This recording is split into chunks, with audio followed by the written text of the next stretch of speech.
साईराम बच्चों, आज हम पढ़ेंगे हिंदी व्याकरण का चैप्टर नंबर 6।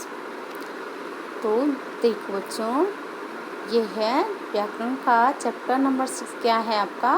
कारक। आपने 5th में भी कारक पढ़ा है और हिंदी में भी और संस्कृत में भी। तो कारक क्या होते हैं तो वो देखते हैं। जो शब्द क्या होते हैं, वाक्य में प्रयुक्त संज्ञा तथा सर्वनाम शब्दों का संबंध आपस में जोड़ते हैं, उन्हें क्या कहते हैं? कारक। देखो, नीचे दिए वाक्यों को ध्यान से पढ़िए। रवि अपने मित्रों के साथ बगीचे खेल रहा है। बगीचे तरह तरह फूल लगे हैं। पूरा बगीचा फूलों सुगंध महक रहा है। फूलों तितलियां मंडरा रही हैं। तो ये क्या है?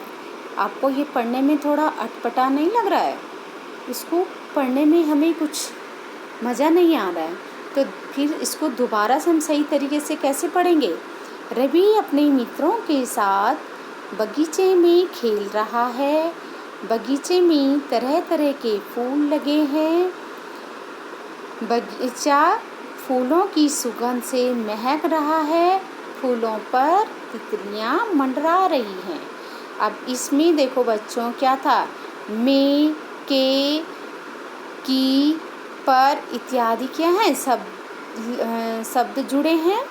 तो क्या आप समझे कि पहले दिए वाक्यों की अपेक्षा दूसरी बार दिए वाक्यों में हमें अधिक स्पष्ट क्यों लग रहा है? क्योंकि इन वाक्यों में शब्दों को आपस में जोड़ने के लिए के, में, की, पर आदि का प्रयोग किया गया है। यही शब्द क्या है? कारक चिन्ह कहलाते हैं। तो देखो बच्चों, कारक क्या होता है आपका कि संज्ञा सर्वनाम शब्दों को वाक्य में आए अन्य शब्दों से जोड़ने के लिए जिन शब्दों का प्रयोग किया जाता है, उन्हें कारक कहते हैं। तो इसकी परिभाषा क्या लिखोगे? जो शब्द वाक्य में प्रयुक्त संज्ञा तथा सर्वनाम शब्दों का संबंध आपस में जोड़ते हैं, उन्हें कारक कहते हैं। ये कारक चिन्ह प्रसर्ग या विभक्ति भी कहलाती है। इन्हें विभक्ति भी कहते हैं और प्रसर्ग भी कहते हैं। पर कभी कभी आपका ये कंपटीशन में ये क्वेश्चन आता है कि प्रसर्ग किसे कहते हैं, तो आपको विभक्ति चिन्हों को प्रसर्ग कहते हैं। याद रखना कि कारक चिन्ह जो होते हैं या विभक्ति चिन्ह जो होते हैं, विभक्ति जो होती है उसे प्रसर्ग भी कहते हैं। जिस प्रकार परिवार के सदस्यों का आपस में एक दूसरे से अलग अलग संबंध होता है और उनसे परिवार बनता है, ठीक उसी प्रकार भाषा में शब्दों का आपसी संबंध कारक कहलाता है। ये संबंध प्रसर्ग या विभक्ति चिन्ह से दर्शाया जाता है। तो आपको समझ में आ गया? जो वाक्यों में संज्ञा सर्वनामों को आपस में जोड़ने वाले जो शब्द होते हैं, वो क्या कहलाते हैं? आपके कारक। समझ में आ गया? तो देखिए, कारक के भेद। कारक कितने? 8 प्रकार के होते हैं। कितने प्रकार के होते हैं? 8 प्रकार के। इनके नाम और चिन्ह इस प्रकार देखो। 8 प्रकार के कौन से? कर्ता, कर्म, करण, संप्रदान, अपादान, संबंध, अधिकरण, संबोधन। ये 8 प्रकार के हमारे कारक हैं और इनके विभक्ति चिन्ह क्या है? विभक्ति या प्रसर्ग क्या है? कर्ता का ने, कर्म का को या शून्य भी होता है, करण का से के द्वारा, संप्रदान को के लिए, अपादान से अलग होने पर। ठीक है, करण और अपादान दोनों में से है, लेकिन करण कारक में से जब उसका माध्यम के लिए प्रयोग होता है, लेकिन अपादान में से क्या है? किसी भी चीज़ को किसी चीज़ से अलग होने के लिए जब प्रयोग होता है तो वहाँ पे अपादान कारक होता है। संबंध काके की, रारेरी, अधिकरण में, पर, संबोधन हे, हरे। ठीक है, कर्ता ने कर्म को करण से, संप्रदान के लिए अपादान से, संबंध काके की रारेरी अधिकरण में पेपर संबोधन हे हो करे। ये आपको लर्न करना है। विभक्ति चिन्ह क्या करनी है, आपको लर्न करनी है। ये बहुत इम्पोर्टेंट होती हैं। आपको संस्कृत में भी इसका प्रयोग होता है और हिंदी में भी, तो आपको ये ध्यान से तैयार करना है। सबसे पहले देखो कर्ता कारक। कर्ता क्या होता है? सबसे पहले कर्ता का मतलब है कार्य करने वाला। जो कार्य करता है उसे कर्ता कहते हैं। ठीक है, जो कोई भी है वाक्य में जो कार्य करने का काम कर रहा है उसे हम क्या कहेंगे? कर्ता। क्या कहेंगे हम उसे? कर्ता। देखो, पुलकित ने पत्र लिखा, नमन चित्र बनाता है।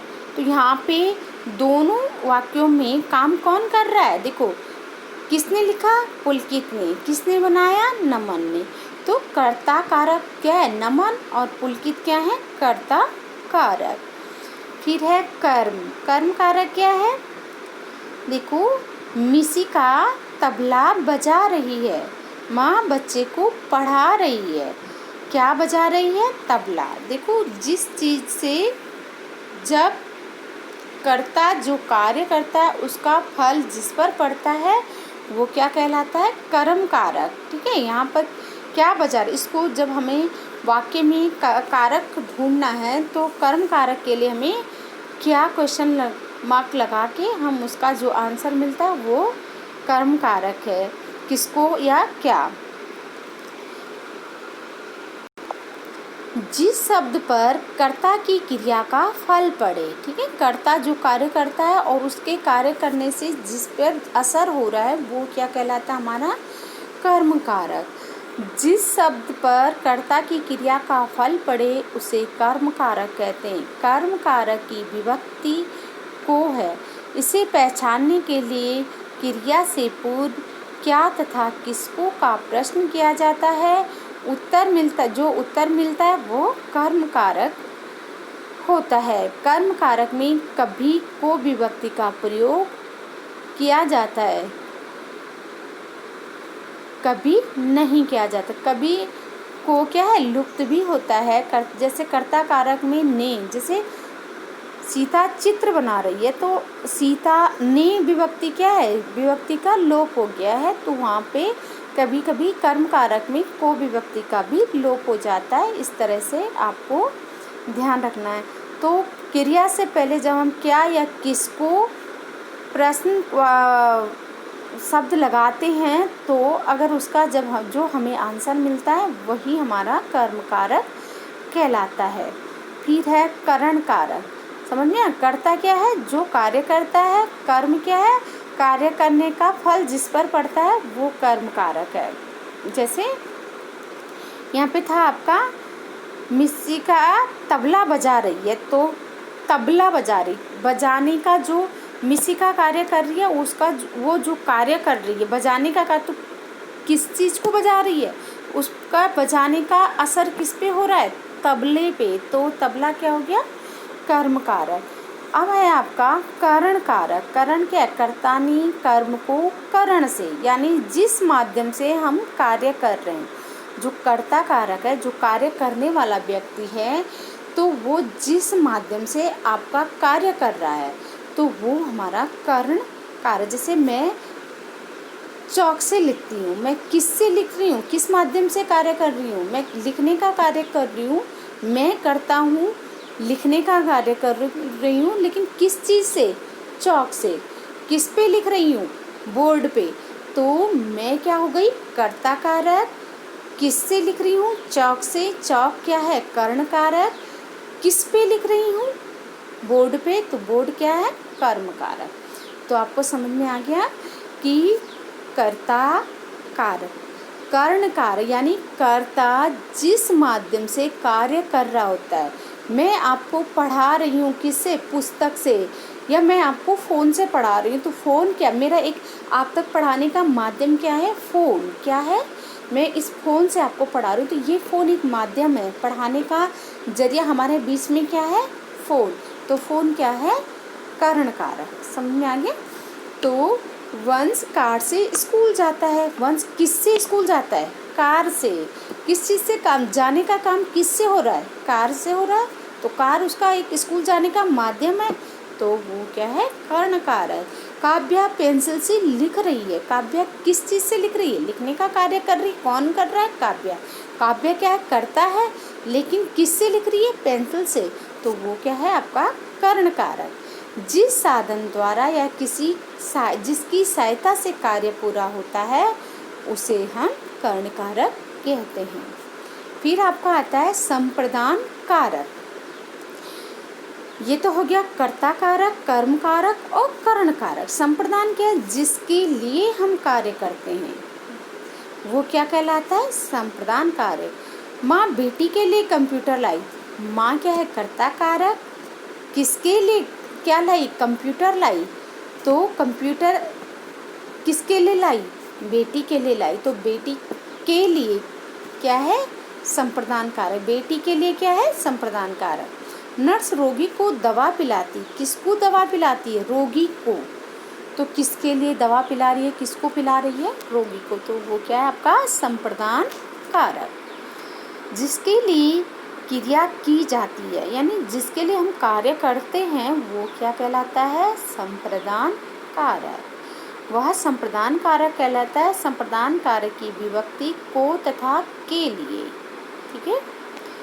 फिर है अपादान कारक। अपादान कारक क्या है, मैंने कहा जब हम किसी चीज़ को किसी चीज़ से अलग करते हैं तो वहाँ पर जो से विभक्ति है वो अपादान कारक होती है। जैसे छत से पानी टपकता है, तो पानी छत से अलग होता है, पानी क्या है, छत से अलग हो रहा है, तो वो क्या है आपका अपादान कारक। जैसे गंगा हिमालय से निकलती है, हिमालय से गंगा अलग हो रही है, तो वो क्या है आपका अपादान कारक।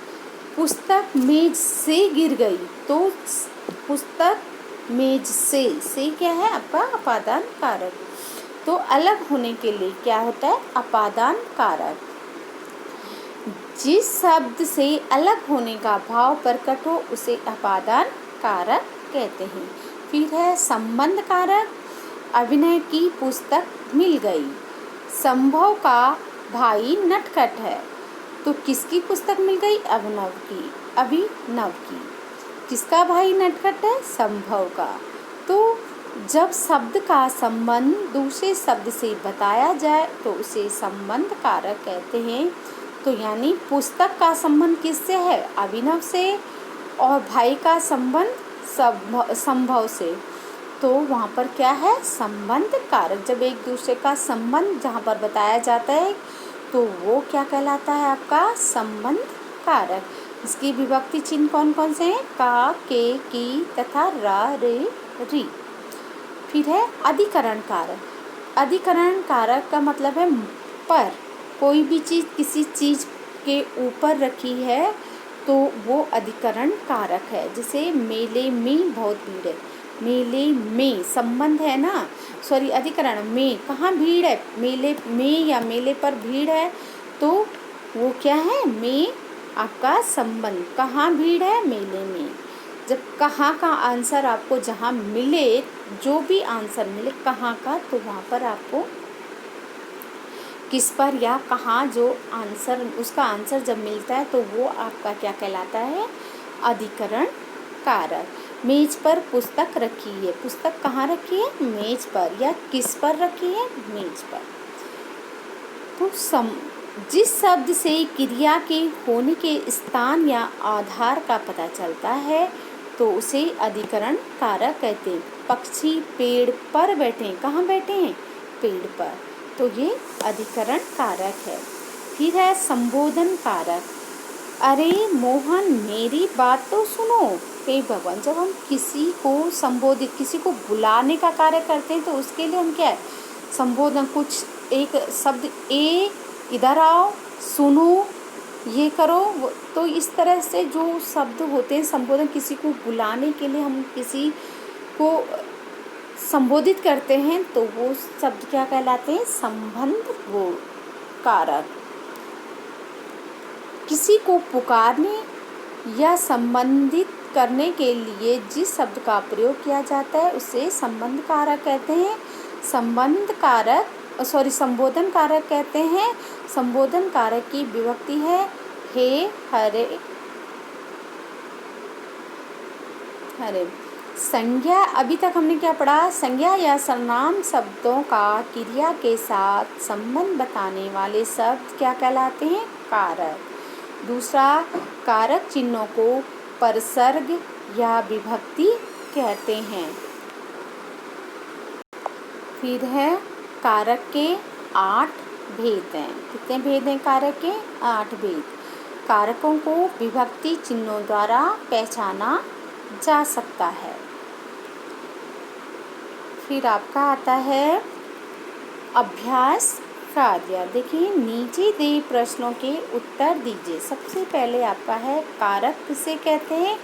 उदाहरण सहित स्पष्ट कीजिए।